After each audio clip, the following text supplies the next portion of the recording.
Welcome to Books in the Freezer, a podcast dedicated to the deliciously disturbing world of horror fiction. I'm your host, Stephanie, and today we are talking about new release horror books coming out the second half of this year. So basically from July to December. And let me tell you, there are so many exciting books coming out, so many books I cannot wait to get my hands on. And we will hear all about that.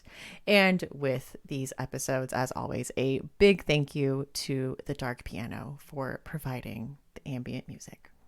These new release episodes are always just me. So, you know what? Let's just get right into it. Starting off with one June release, The Wicked Unseen, coming out June 20th from Underlined. To say 16-year-old Audrey doesn't fit in would be the understatement of the century. She's a city kid who's found herself in a rural town. The only girl at school who'd rather kiss a girl than a boy. Not to mention that the whole town believes there's a secret satanic cult conducting rituals in the nearby woods. And Audrey's a born skeptic. When the preacher's daughter and Audrey's secret crush, Elle, goes missing on Halloween weekend, the town is quick to point fingers in Audrey's direction, while they harass Audrey's family for being newcomers and non-believers. Audrey realizes she might be the only person here who can find her friend. The deeper she goes, though, the weirder it gets. What happened to Elle? And is the evil this town is hiding really what Audrey thinks it is? This one sounds really interesting, and I will say I've been a fan of the books that have come out recently that are looking back at the 80s and 90s satanic panic through this lens of a horror novel. I find that to be really interesting.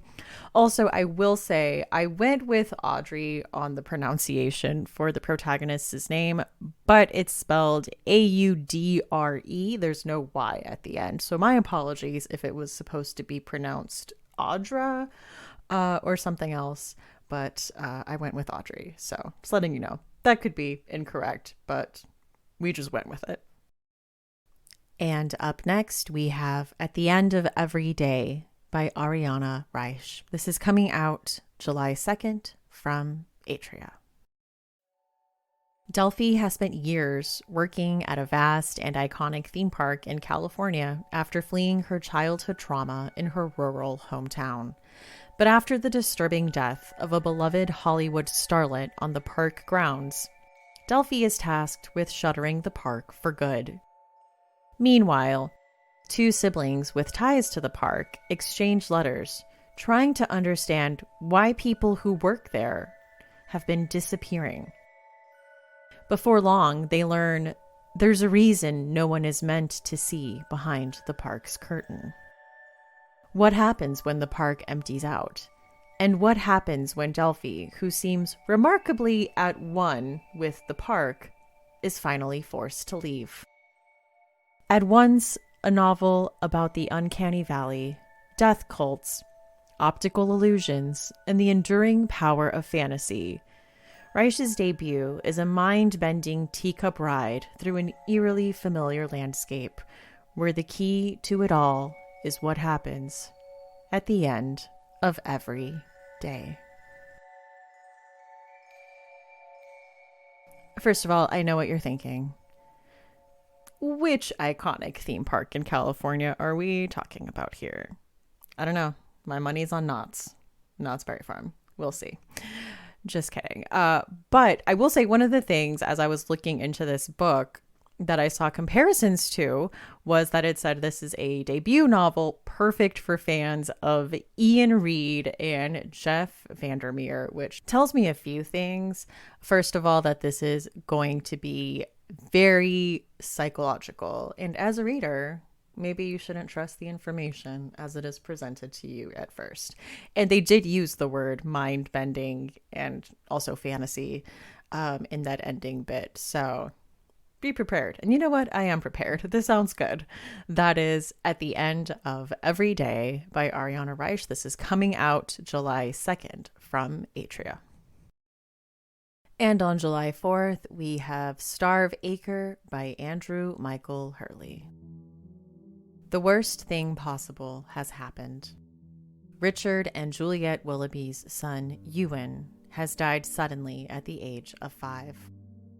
Starve Acre, their house by the moors, was to be full of life, but is now a haunted place.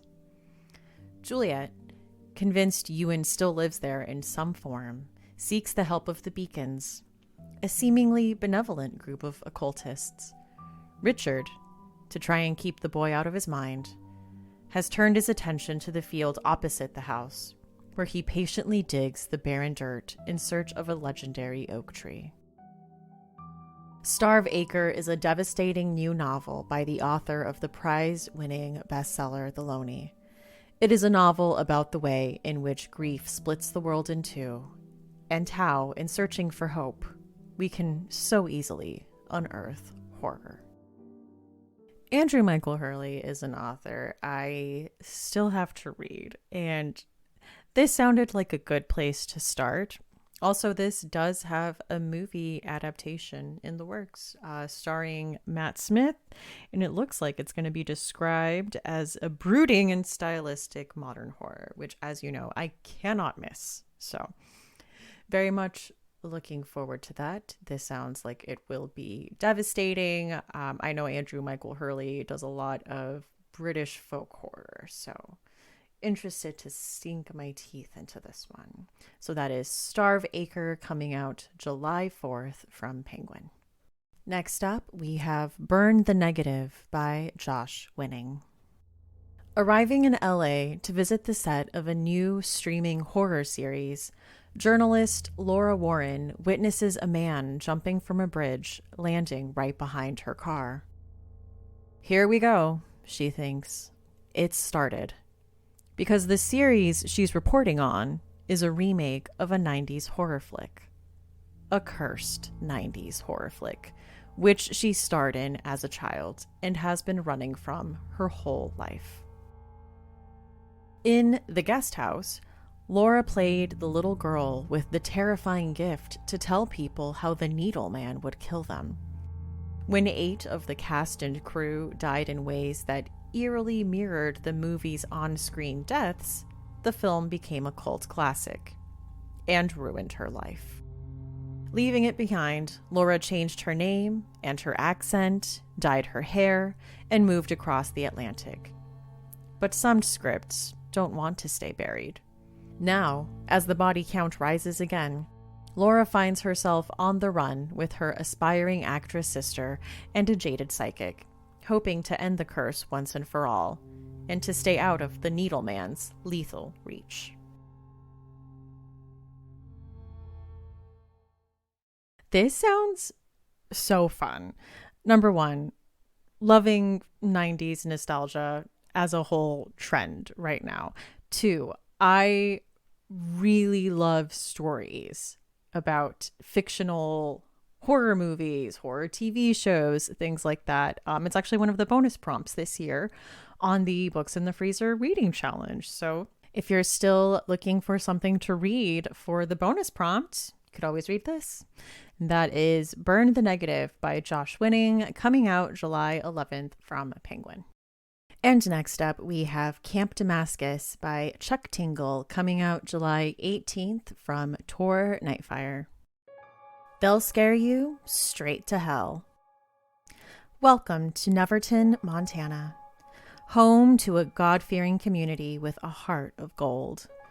Nestled high up in the mountains is Camp Damascus, the self-proclaimed most effective gay conversion camp in the country.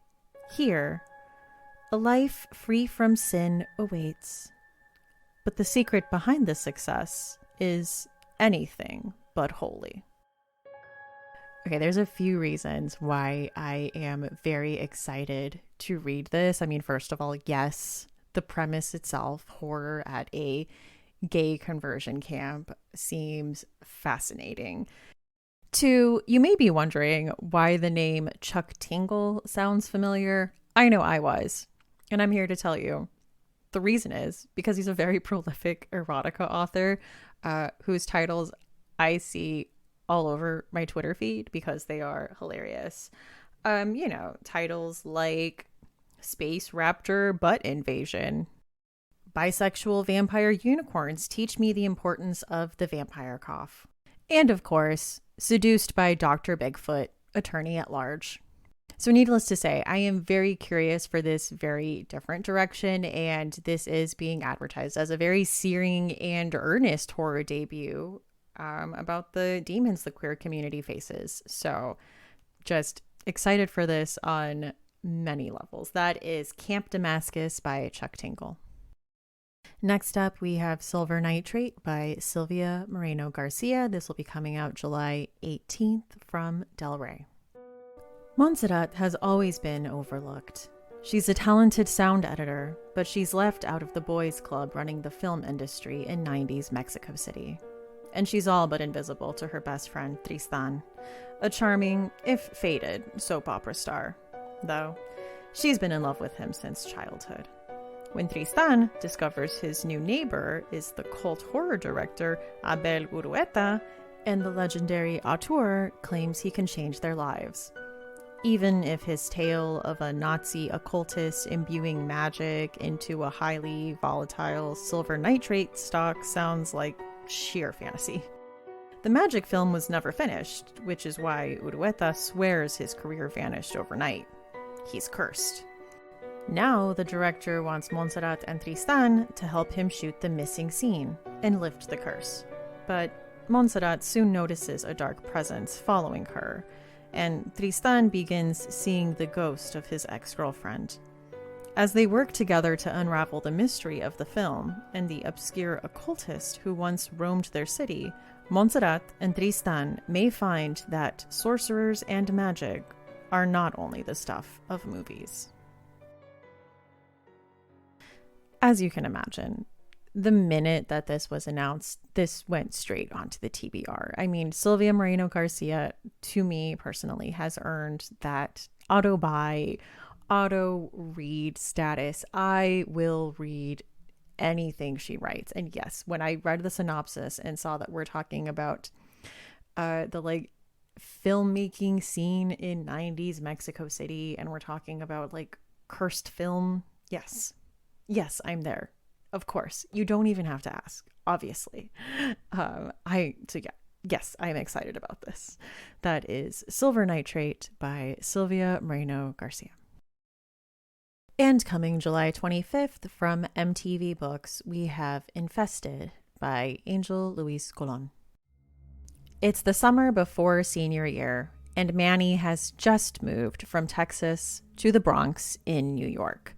So, instead of hanging with his friends and making some spending money, Manny is forced to do menial tasks in his new home, a luxury condo his stepdad is managing, while stressing about starting over. Thankfully, he meets Sasha, who is protesting the building, but turns out to be really cool. And he strikes up an unlikely friendship with Mr. Mueller, the building's exterminator. Maybe life in the Bronx won't be so bad. Then the nightmares begin, and Manny swears he has roaches crawling under his skin. When the building contractors start to go missing, Manny and Sasha come to the terrifying realization that Mr. Mueller is not who he says he is. Or rather, he is, but he died decades ago in a fire exactly where Manny's new building is located. A fire that Mueller set. Now, in a race against time, Manny must rescue his family from a deranged specter determined to set the Bronx ablaze once again. Okay, so this is a YA ghost story, and it looks like they are saying it is the taking of Jake Livingston meets Cemetery Boys, which definitely has me intrigued when I saw the cover, and I mean the title. I assumed it was going to be only bug creepy crawly horror, but it seems like there's a ghost story in here as well. And of course, looks like themes about gentrification. So I'm excited about this one. That is Infested by Angel Luis Colon. All right. And let's put on our cowboy hats because we are talking Cruel Angels Past Sundown by Hailey Piper. This is coming out July 25th from Death's Head Press. New Mexico Territory, 1882.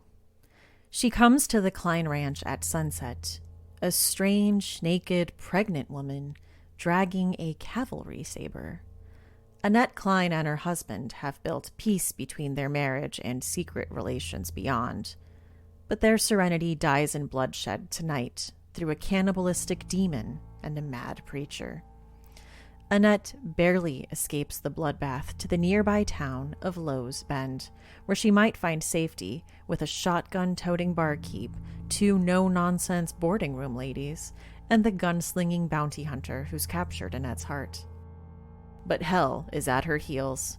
If she's going to survive until dawn, she'll have to forget everything she knows about peace and mercy, and face a hollow malevolence more ancient and ruthless than she's ever imagined. I've been so excited for this. Ever since I heard that Hailey Piper was going to be writing a story for this horror Western series for Death's Head Press, like they've had quite a few installations, and the covers for these are all fantastic. I believe they're all done by the same artist, Justin T. Coons, but just absolutely gorgeous. I cannot wait to read this. This is Cruel Angels Past Sundown. This is by Hailey Piper, coming out July 25th from Death's Head Press. And on August 8th, we have The Handyman Method by Andrew F. Sullivan and Nick Cutter. When a young family moves into an unfinished development community, cracks begin to emerge in both their new residence and their lives. As a mysterious online DIY instructor delivers dark, subliminal suggestions about how to handle any problem around the house. The trials of home improvement, destructive insecurities, and haunted house horror all collide in this thrilling story, perfect for fans of Nick Cutter's bestsellers, The Troop and The Deep. Okay, as you can imagine, as a Nick Cutter fan, I was obviously very excited to hear that he had a new book coming out in 2023. And this premise is definitely adding to that excitement. And he wrote this with Andrew F. Sullivan, who was the author of The Marigold, which came out a few weeks ago. I want to say like early spring.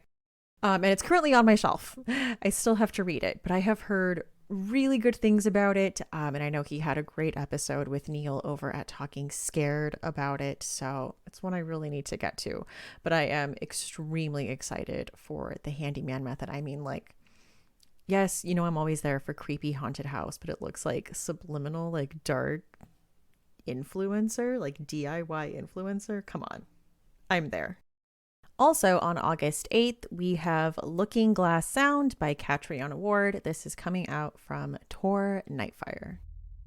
In a lonely cottage overlooking the wind-swept Maine coast, Wilder Harlow begins the last book he will ever write. It is the story of his childhood summer companions and the killer that stalked the small New England town. Of the body they found, and the horror of that discovery echoing down the decades.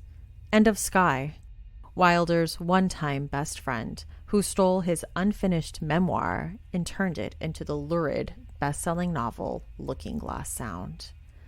But as Wilder writes, the lines between memory and fiction blur. He fears he's losing grip on reality when he finds notes hidden around the cottage, written in Skye's signature green ink. Okay, there's a lot here, and a lot that's pretty interesting. it seems like it's going to be extremely twisty. And with Catriona Ward as an author, that's kind of what I've come to expect. She does it very well, though. Like, I feel like she does a great job of withholding the right amount of information and leading you to believe a certain thing as a reader. So I'm always kind of excited to be taken on that journey from someone who knows how to do that, who knows how to misdirect, how to give you like just enough information so like you think you know what's going on. I also really like stories that delve into the issues between like memory fading, I guess like the malleability of memory. I don't know if that's really what this is going to go into. It seems like it. That's my guess right now. Yeah, a lot here. Very excited about that. So that is Looking Glass Sound from Catriona Ward. Coming out August 8th from Del Rey, we have Mr. Magic by Kiersten White. Who is Mr. Magic? Former child stars reunite to uncover the tragedy that ended their show and discover the secret of its enigmatic host in this dark, supernatural thriller from the #1 New York Times bestselling author of Hyde.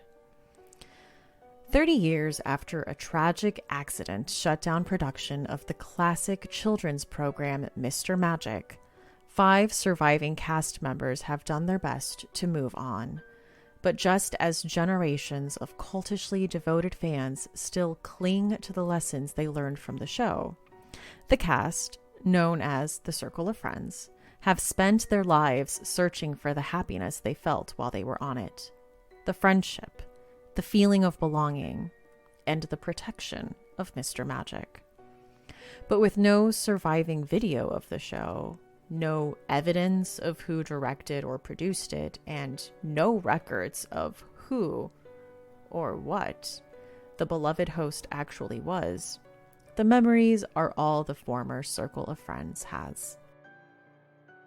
Then, a twist of fate brings the castmates back together at the remote desert filming compound that feels like it's been waiting for them all this time. Even though they haven't seen each other for years, they understand one another better than anyone has since. After all, they're the only ones who hold the secret of the circle, the mystery of the magic man and his infinitely black cape, and maybe the answers to what really happened on that deadly last day. But as the Circle of Friends reclaim parts of their past, they begin to wonder, are they here by choice? Or have they been lured into a trap? I actually read this a few weeks ago and I had a really good time with it. The vibes were similar to season 1 of that sci-fi show Channel Zero. I think it was called Candle Cove.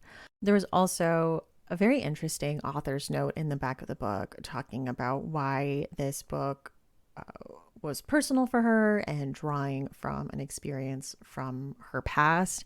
And as I was reading through the synopsis with that in mind, suddenly kind of the metaphor for that made a lot of sense. So this is one I want to reread now that I know that, if that makes sense. So very interested to do that sometime soon. That is Mr. Magic by Kiersten White.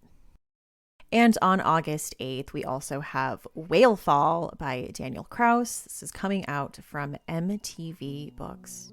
Jay Gardner has given himself a fool's errand: to find the remains of his deceased father in the Pacific Ocean off the coast of Monastery Beach.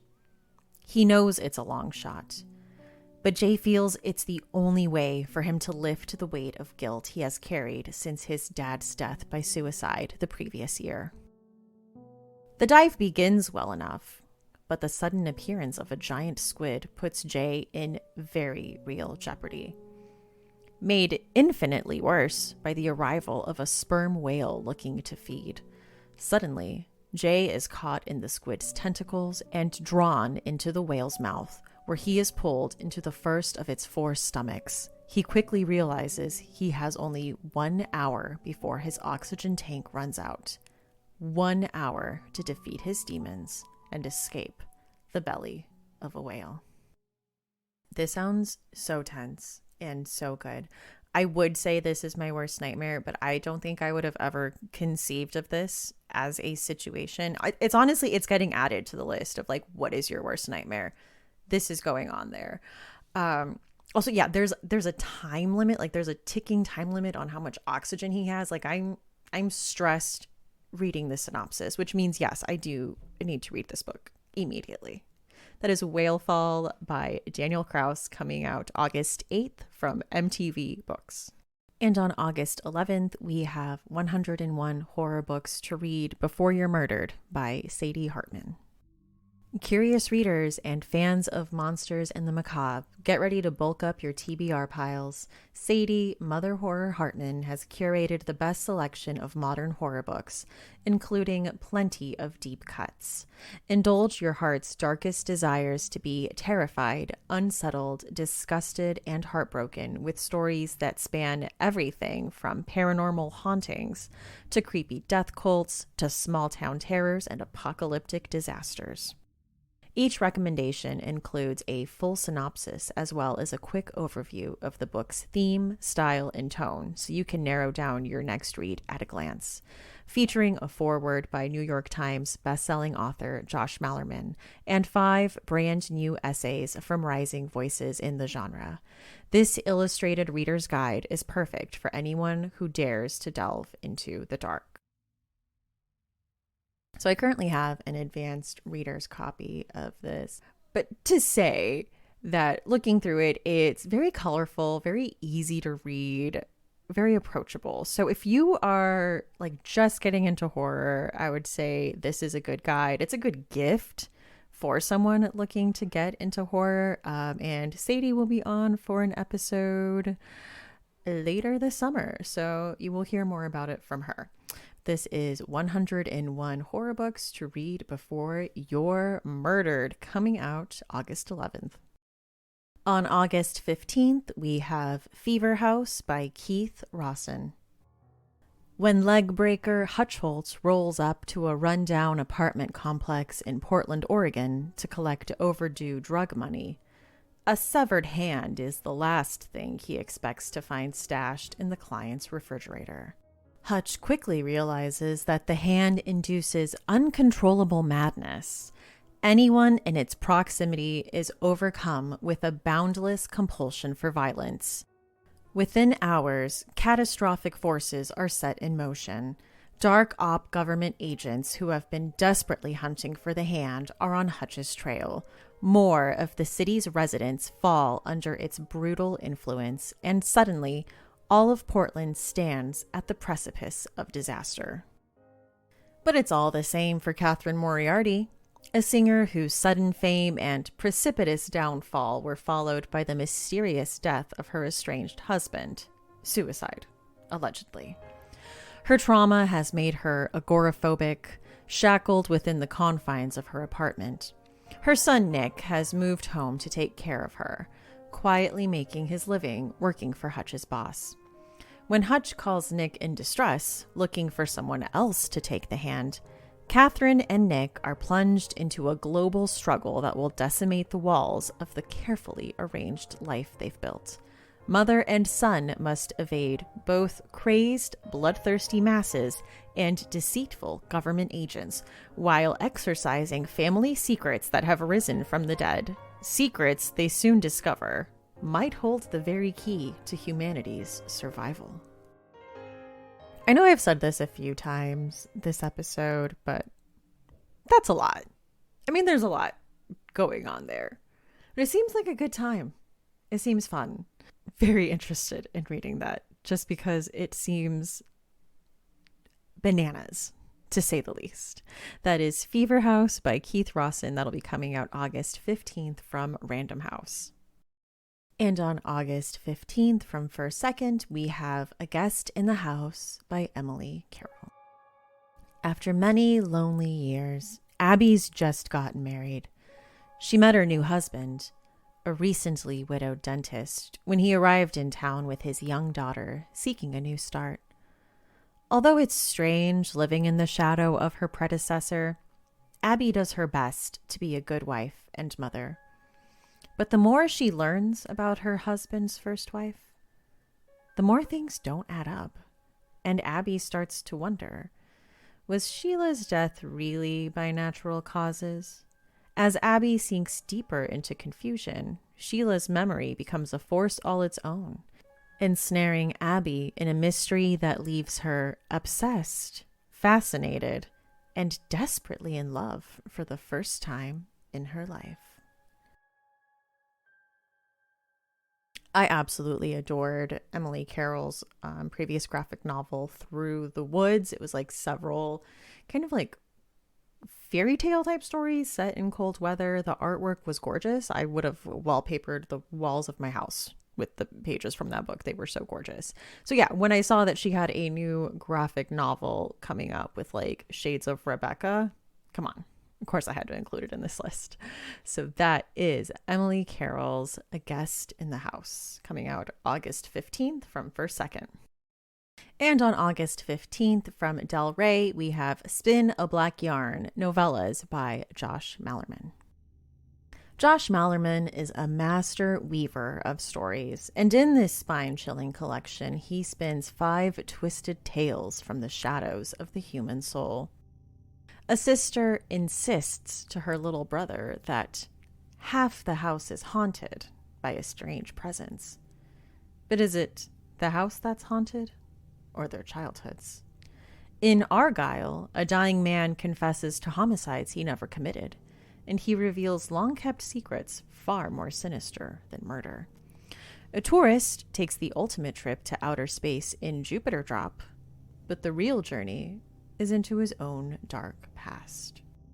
In Doug and Judy by the House Washer, a trendy married couple buys the latest home gadget, only to find themselves trapped by their possessions, their history, and each other. And in Igorov, a wealthy old Cretan murders a young man, not knowing the victim was a triplet. The 2 surviving brothers stage a savage faux haunting, playing the ghost of their slain brother, with the aim of driving the old murderer mad. This seems like a fun collection of novellas. I had a good time with his previous kind of collection of novellas, Goblin, so I'm interested to see this. And the feedback I've heard from people who have already read it for like reviews and stuff seems to be pretty good.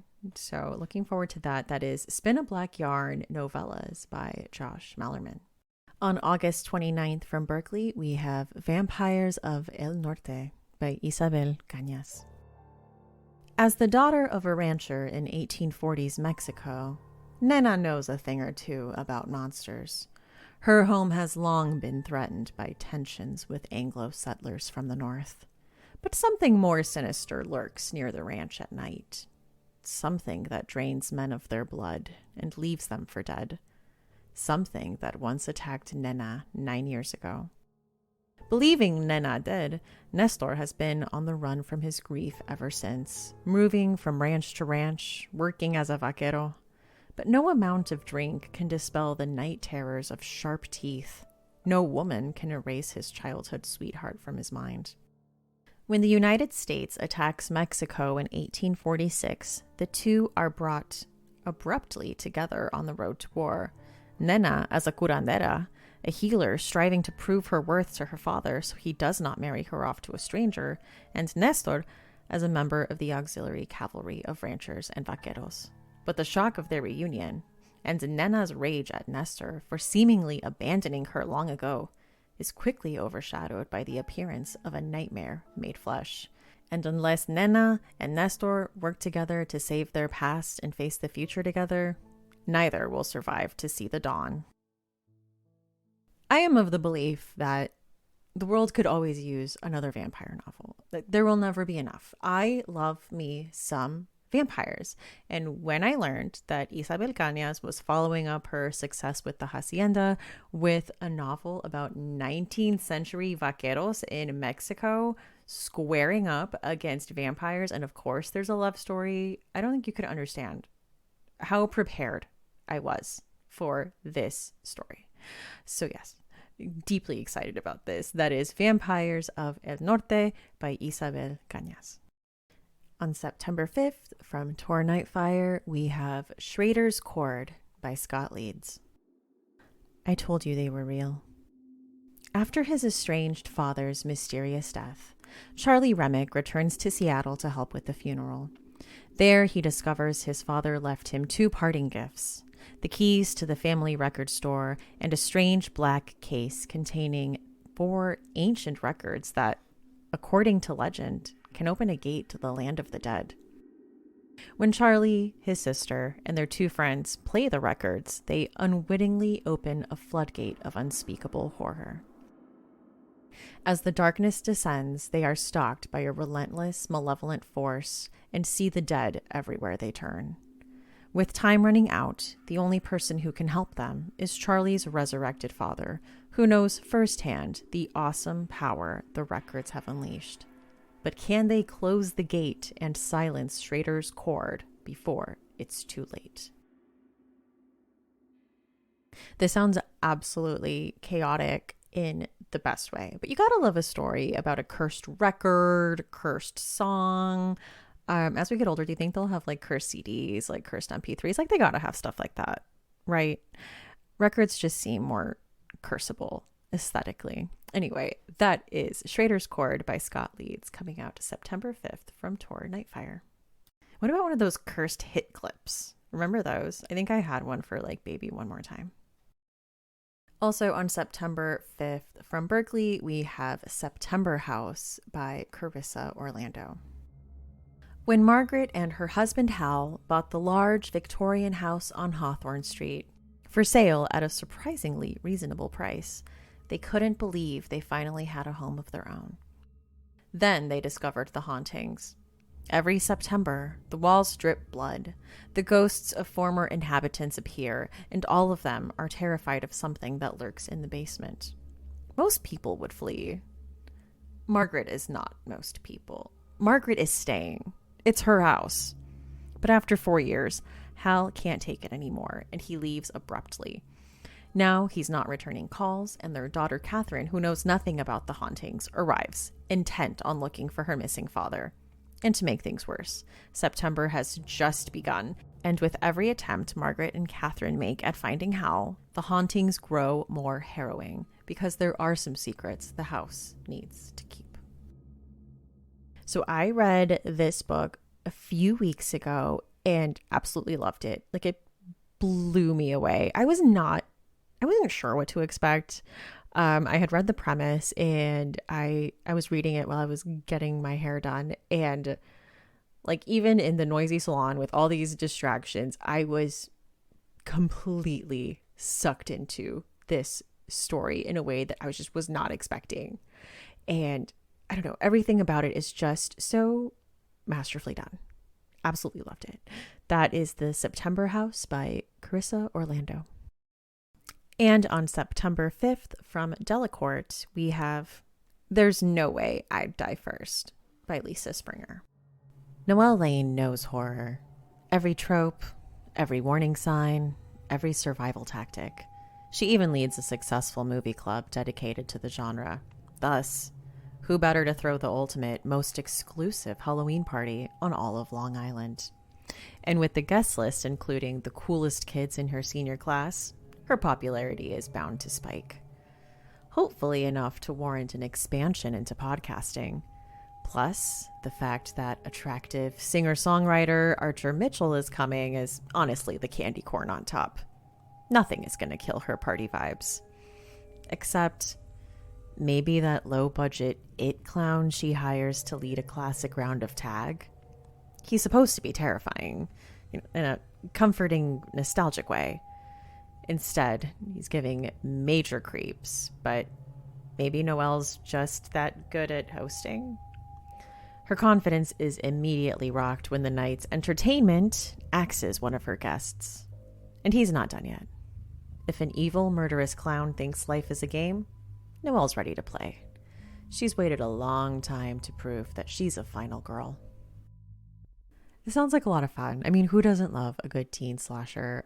Also, just loving the idea of hosting a horror bash as a way to soft launch a podcast.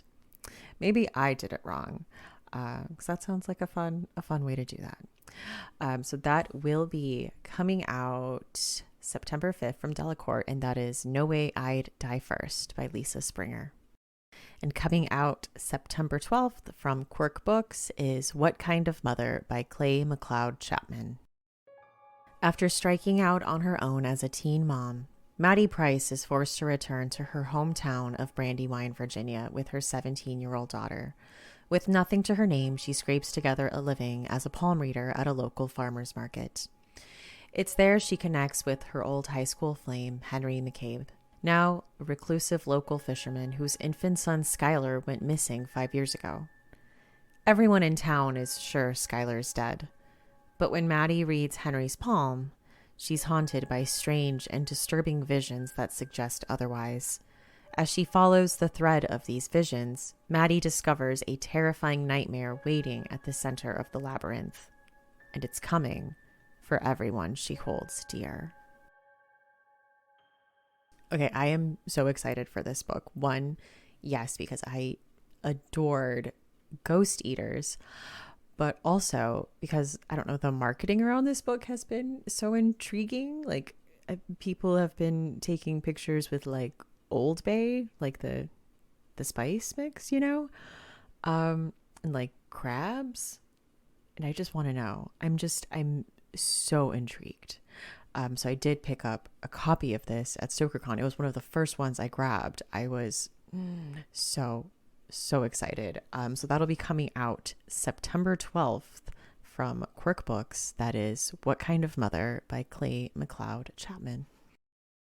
Also coming out September 12th from Clarion, we have What Stalks Among Us by Sarah Hollowell. Best friends and high school seniors, Sadie and Logan make their first mistake when they ditch their end-of-the-year field trip to the amusement park in favor of exploring some old, forgotten backroads. The last thing they expect is to come across a giant, abandoned corn maze. But with a whole day of playing hooky unspooling before them, they make their second mistake. Or perhaps their third, maybe even their fourth. Because Sadie and Logan have definitely entered this maze before, and again before that. And when they stumble on the corpses in the maze, identical to them in every way, if you can ignore the stab and gunshot wounds.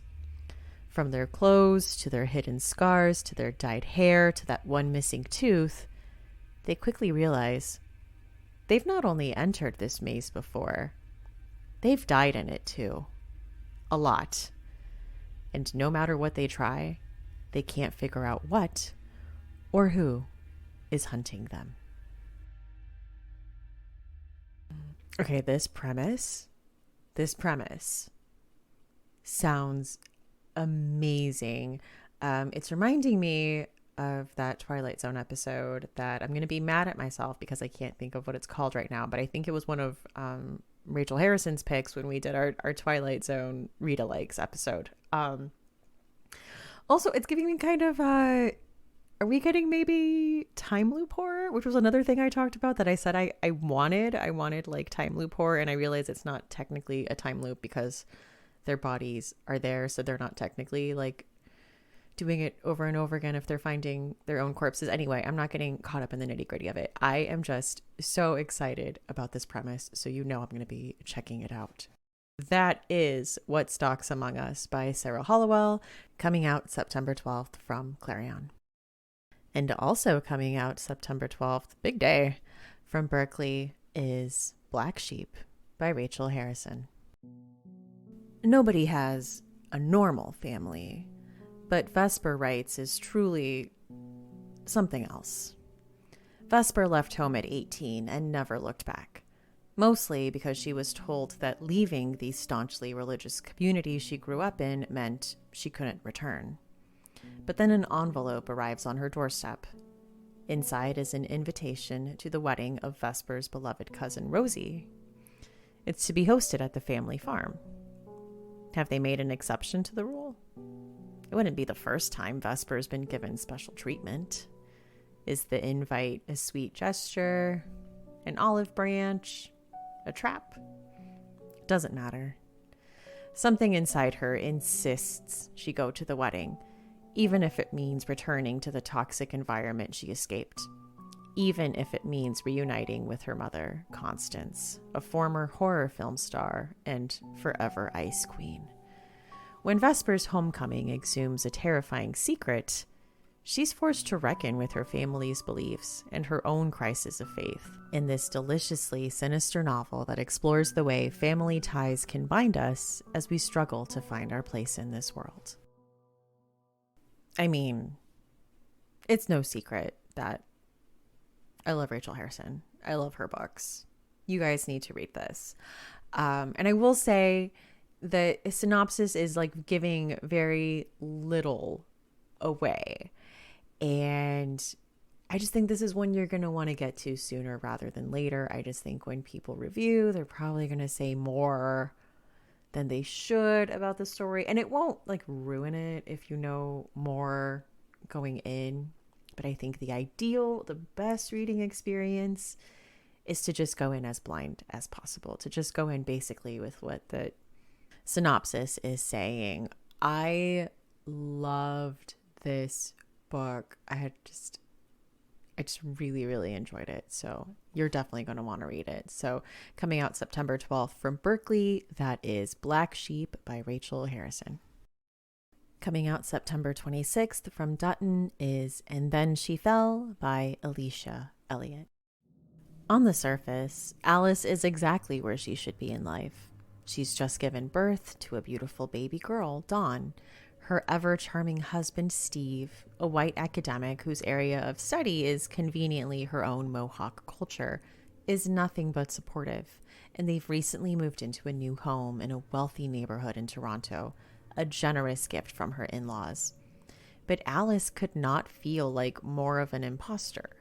She isn't connecting with Dawn, a struggle made even more difficult by the recent loss of her own mother. And every waking moment is spent hiding her despair from Steve and their ever-poised neighbors, among whom she's the sole Indigenous resident. Even when she does have a moment to herself, her perpetual self-doubt hinders the one vestige of her old life she has left, her goal of writing a modern retelling of the Haudenosaunee creation story. At first, Alice is convinced her discomfort is of her own making. She has gotten everything she always dreamed of, after all. But then strange things start happening. She finds herself losing bits of time, hearing voices she can't explain, and speaking with things that should not be talking back to her, all while her neighbor's passive-aggressive behavior seems to morph into something far more threatening. Though Steve assures her this is all in her head, Alice cannot fight the feeling that something is very, very wrong, and that in her creation story lies the key to her and Dawn's survival. She just has to finish it before it's too late. I've heard really good things about this one. The cover is absolutely striking, and I mean, I'm really interested in this like intersection of like Indigenous culture, motherhood, and mental health. And as I mentioned, I've heard really good things. So that is And Then She Fell, coming out September 26th from Dutton. And moving into October, starting out with Knock Knock Open Wide by Neil Sharpson, coming out October 3rd from Tor Nightfire.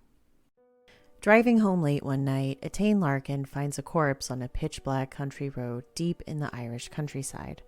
She takes the corpse to a remote farmhouse. So begins a night of unspeakable horror that will take her to the very brink of sanity. She will never speak of it again. 2 decades later, Betty Fitzpatrick, newly arrived at college in Dublin, has already fallen in love with the Drama Society and the beautiful but troubled Aisling Mallon. As their relationship blossoms, Aisling goes to great lengths to keep Betty away from her family, especially her alcoholic mother, Etain. As their relationship blossoms, Betty learns her lover's terrifying family history and Aisling's secret obsession.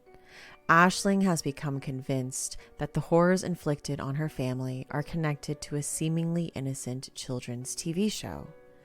Everyone in Ireland watched this show in their youth, but Ash soon discovers that no one remembers it quite the same way. and only Aisling seems to remember that it's a small black goat puppet who lives in a box and only comes out if you don't behave. They say he's never come out. Almost never.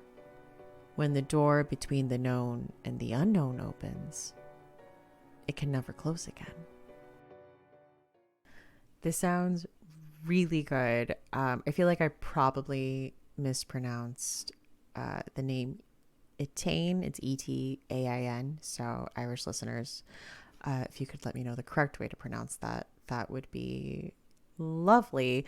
But I love everything about this. I didn't know this was a trope really, but I'm loving this like evil children's show trend that I'm seeing. I'm into it. So that is Knock Knock Open Wide by Neil Sharpson, coming out October 3rd from Nightfire. And also coming out October 3rd is A Haunting on the Hill by Elizabeth Hand from Mulholland. From the 3-time Shirley Jackson World Fantasy and Nebula Award-winning author Elizabeth Hand comes the first ever authorized novel to return to the world of Shirley Jackson's The Haunting of Hill House. Holly Sherwin has been a struggling playwright for years, but now, after receiving a grant to develop her play, The Witch of Edmonton, she may finally be close to her big break. All she needs is time and space to bring her vision to life. When she stumbles across Hill House on a weekend getaway upstate, she's immediately taken in by the ornate, if crumbling, Gothic mansion, nearly hidden outside of a remote village. It's enormous, old, and ever so eerie, the perfect place to develop and rehearse her play. Despite her own hesitations, Holly's girlfriend, Nissa, agrees to join Holly in renting the house out for the month, and soon a troupe of actors, each with ghosts of their own, arrive. Yet, as they settle in, the house's peculiarities are made known. Strange creatures stalk the grounds, disturbing sounds echo throughout the halls, and time itself seems to shift. All too soon, Holly and her friends find themselves at odds, not just with one another, but with the house itself. It seems something has been waiting in Hill House all these years, and it no longer intends to walk alone. There are so many reasons I'm excited for this one. I think the first place I saw this announced was Instagram, I want to say by the publisher. And first of all, the cover is gorgeous. When I saw this is like the first authorized story that returns to Shirley Jackson's Hill House. Absolutely needed it. Elizabeth Hand, really enjoyed her work. I absolutely loved Wilding Hall. And yeah, I cannot wait for this. That is A Haunting on the Hill by Elizabeth Hand. This is coming out October 3rd from Mulholland. Also coming out October 3rd is My Darling Girl by Jennifer McMahon. Allison has never been a fan of Christmas, but with it right around the corner and her husband busily decorating their cozy Vermont home, she has no choice but to face it. Then she gets the call. Mavis, Allison's estranged mother, has been diagnosed with cancer and has only weeks to live. She wants to spend her remaining days with her daughter, son-in-law, and 2 granddaughters. But Allison grew up with her mother's alcoholism and violent abuse and is reluctant to unearth these traumatic memories. Still, she eventually agrees to take in Mavis, hoping that she and her mother could finally heal and have the relationship she's always dreamed of. But when mysterious and otherworldly things start happening upon Mavis's arrival, Allison begins to suspect her mother is not quite who she seems, and as the holiday festivities turn into a nightmare, she must confront just how far she is willing to go to protect her family. This is another one I have heard nothing but good things about. I mean, people were going to be excited by a new Jennifer McMahon novel either way, but this is one people have reached out specifically to tell me that they could not put down. So very excited to get to this one as well. That is My Darling Girl by Jennifer McMahon. This is coming out October 3rd from Gallery Scout Press. Also coming out October 3rd from Tor Nightfire is The Dead Take the A Train by Cassandra Khaw and Richard Kadri. Julie Cruz is a coked up, burnt out 30-something who packs a lot of magic into her small body. She's been trying to establish herself in the New York City magic scene, and she'll work the most gruesome gigs to claw her way to the top. Julie is desperate for a quick career boost to break the dead-end grind, but her pleas draw the attention of an eldritch god who is hungry for revenge. Her power grab sets off a deadly chain of events that puts her closest friends and the entire world directly in the path of annihilation. The first explosive adventure in the Carrion City duology, The Dead Take the A-Train, fuses Ka's cosmic horror and Kadri's gritty fantasy into a full-throttle thrill ride straight into New York's magical underbelly. When I saw this, I was obviously immediately intrigued because of Cassandra Khaw. I really love their work. But then I read the synopsis, and it just seems like a lot of fun, doesn't it? So I'm very excited to check this one out as well. That is The Dead Take the A-Train by Cassandra Khaw and Richard Kadri. And coming out October 10th from Thomas and Mercer is Daughters of Block Island by Krista Carmen. After arriving on Block Island to find her birth mother, Blake Bronson becomes convinced she's the heroine of a gothic novel, the kind that allowed her intermittent escape from a traumatic childhood.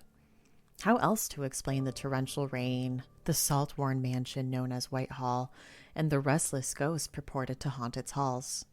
But before Blake can discern the novel's ending, she's found dead, murdered in a clawfoot tub. The proprietress of Whitehall stands accused. Summoned by a letter sent from Blake before she died, Talia Mills returns to the island she swore she'd left for good. She finds that Blake wasn't the first to die at Whitehall under suspicious circumstances. Talia must uncover the real reason for Blake's demise before the forces conspiring to keep Block Island's secrets dead and buried rise up to consume her too. I absolutely loved Krista Carmen's short story collection, Something Borrowed, Something Blood-Soaked. So when I saw that she was publishing a novel this year, I was so excited to see that. So yes, I will 100% be checking that out. That is Daughters of Block Island by Krista Carmen. This is coming out October 10th from Thomas and Mercer. Next up, coming out October 10th from Tor Nightfire is Brainworms by Alison Rumfitt. When a transphobic woman bombs Frankie's workplace, she blows up Frankie's life with it. As the media descends like vultures, Frankie tries to cope with the carnage, binge drinking, fucking strangers, pushing away her friends. Then she meets Vanya. Mysterious, beautiful, terrifying Vanya. The two hit it off immediately. But as their relationship intensifies, so does Frankie's feeling that Vanya is hiding something from her. When Vanya's secrets threaten to tear them apart, Frankie starts digging and unearths a sinister, depraved conspiracy, the roots of which go deeper than she ever imagined. Shocking, grotesque, and downright filthy, Brainworms confronts the creeping reality of political terrorism while exploring the depths of love, pain, and identity. So I will say I just finished reading Alison Rumfitt's Tell Me I'm Worthless a few weeks ago, was absolutely blown away. I think it might be, I know it's early to say halfway through the year, but there's a good chance it'll be one of my favorites at the end of the year. So yes, extremely excited for her follow-up. That is Brainworms by Alison Rumfitt, coming out October 10th from Nightfire. Let the Woods Keep Our Bodies by E. M. Roy, coming out October 10th from Ghoulish. Leo Bates knows what's behind every corner in her hometown of Eston, Maine, where she's lived her whole life. Some bad memories and grief for her late parents, sure, but nothing dangerous, nothing unexplainable. All of that changes when her girlfriend Tate goes missing, and the lead detective on the case blames Leo for the disappearance. Haunted by self-doubt, Leo can only watch as the town she thought she knew deteriorates around her. She is forced to confront the painful truth about her parents, this town, and her relationship if she is to survive the following onslaught of conspiracies, cryptic monstrosities, and whatever is hiding in the woods where Tate was last seen. The familiar becomes strange the longer you look at it. Leo navigates a broken sense of reality, shattered memories, and a distrust of herself in order to find Tate and restore balance to Eston, if such a thing ever existed to begin with. I really like the cover for this book, and the comp that I saw, that once you hear it, you'll know why it piqued my interest, was My Best Friend's Exorcism meets Twin Peaks. So how could I say no? That is Let the Woods Keep Our Bodies by E.M. Roy, coming out October 10th from Ghoulish Books. Coming out October 10th from Titan, we have A Light Most Hateful by Hailey Piper. 3 years after running away from home, Olivia is stuck with a dead-end job in nowhere town, Chapel Hill, Pennsylvania. At least she has her best friend, Sunflower. Olivia figures she'll die in Chapel Hill, if not from boredom, then the summer night storm which crashes into town with a mind-bending monster in tow. If Olivia is going to escape Chapel Hill and someday reconcile with her parents, she'll need to dodge residents enslaved by the storm's otherworldly powers and find Sunflower. But as the night strains friendships and reality itself, Olivia suspects the storm and its monster may have its eyes on Sunflower and everything she loves, including Olivia. I'm obviously always going to be excited about a new Hailey Piper book. And I do love that the comp is Mona Awad's Bunny meets Stranger Things. It says it's a mind-bending and terrifying examination of female friendship, and the links will go to protect the ones we love. So what is not to love? That is A Light Most Hateful by Hailey Piper, coming out October 10th from Titan.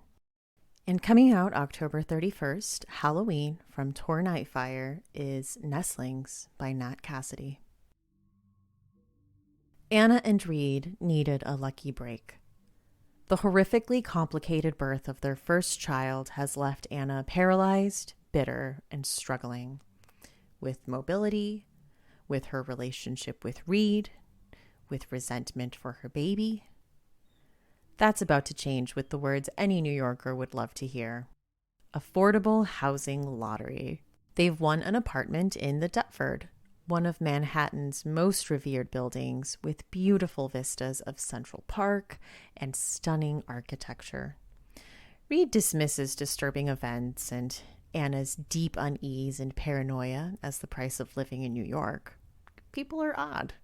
But he can't explain the needle-like bite marks on the baby.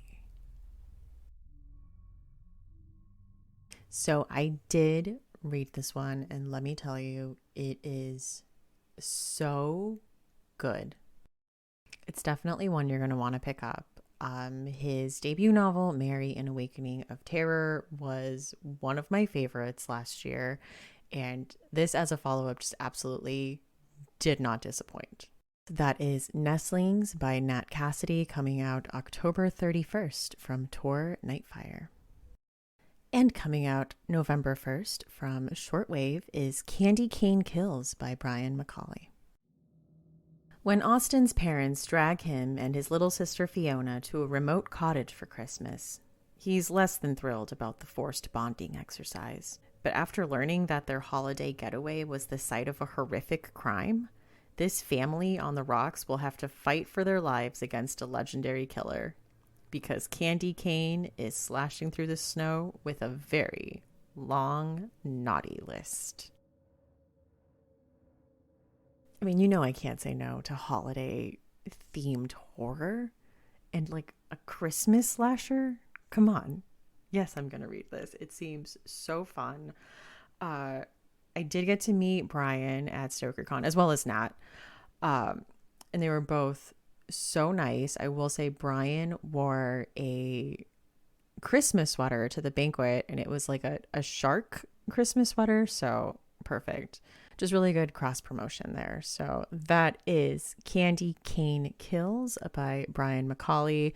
And I know I'm reading this and you can't see it, but it is Cain, like the name, like Cain, not Cane. So Candy Cane Kills. And that's coming out November 1st from Shortwave. And lastly, coming out December 5th from Atria is Where the Dead Wait by Ali Wilkes. William Day should be an acclaimed Arctic explorer, but after a failed expedition in which his remaining men only survived by eating their dead comrades, he returned in disgrace. 13 years later, his second in command, Jesse Stevens, has gone missing in the same frozen waters. Perhaps this is Day's chance to restore his tarnished reputation by bringing Stevens, the man who's haunted his whole life, back home. But when the rescue mission becomes an uncanny journey into his past, Day must face up to things he's done. Abandonment, betrayal, cannibalism. Aboard ship, Day must also contend with unwanted passengers, a reporter obsessively digging up truth about the first expedition, as well as Stephen's wife, a spirit medium whose seances both fascinate and frighten. Following a trail of cryptic messages, gaunt bodies, and old bones, their search becomes more and more unnerving as it becomes clear that the restless dead are never far behind. Something is coming through. I'm regretting that I didn't get to Ali Wilkes's All the White Spaces last year. I heard so many good things about it, but I think I definitely want to check this one out. I love like cold weather books. It's coming out December 5th, and it's like this icy, ghostly expedition. Yes, all about that. So that is coming out December 5th from Atria. That is Where the Dead Wait by Ali Wilkes. So I actually don't think I have a chilling obsession this week, because my June has been absolutely jam-packed and I have not had really a spare moment to really watch or listen to anything. Like, it really has been that busy. My husband and I are watching Eastbound and Down for the first time, which is very funny. Definitely not horror though, but you know, some horror names, some Danny McBride, David Gordon Green. But yeah, not doing too much right now. I am watching the new season of Cruel Summer. I absolutely loved the first season, and until recently, I didn't know it was going to be an anthology series when it was renewed for a second series, when it was renewed for a second season. So it's got like the same kind of multiple timeline format, but it's a totally different story, new characters.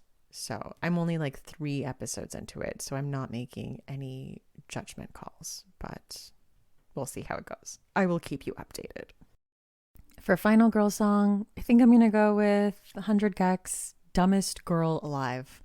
I think it'd be really funny for a final scene in a horror movie. It's like a close-up of a catatonic final girl who hasn't quite processed everything, and then a hard cut to credits. I just think it's perfect. I heard this at the Boy Genius show when they were in town in Pittsburgh, and I've kind of been obsessed with it. So yeah, Dumbest Girl Alive. Adding that to the playlist and probably posting it on my story. So be on the lookout for that. Books in the Freezer is a bi-weekly podcast. We post episodes every other Tuesday. You can find us on Twitter at BooksFreezerPod, on Instagram and TikTok at Books in the Freezer, or you can send us an email at booksinthefreezer@gmail.com. I will say I'm a little backed up checking my emails. Like I said, June has just been a little crazier than usual, so apologies if I have not gotten back to you. There's a lot of emails in that inbox.